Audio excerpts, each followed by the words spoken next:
In this video, I'm going to show you how to clean in between the teeth with interdental brushes.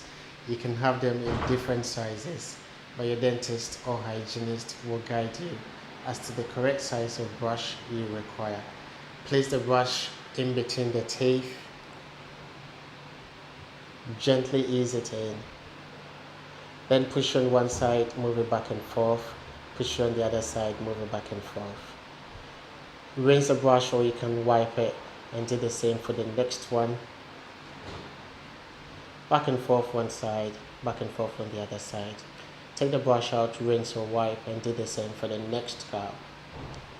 So side and side, side and side, side and side, side and side. Remember the brush breaks very easily, so you have to be very gentle and ensure your technique is very good.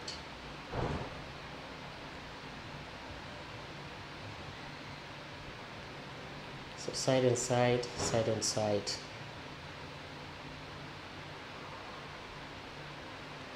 Do that for all the gaps in between the teeth. Best time to clean in between the teeth is in the evenings before your evening brush. If this is not possible, then you can do it anytime during the day. Try and do it once a day. When you clean in between your teeth, you're able to prevent gum disease, you're able to prevent tooth decay, and you can also prevent bad breath. I hope this helps. Enjoy the rest of your day. Bye-bye.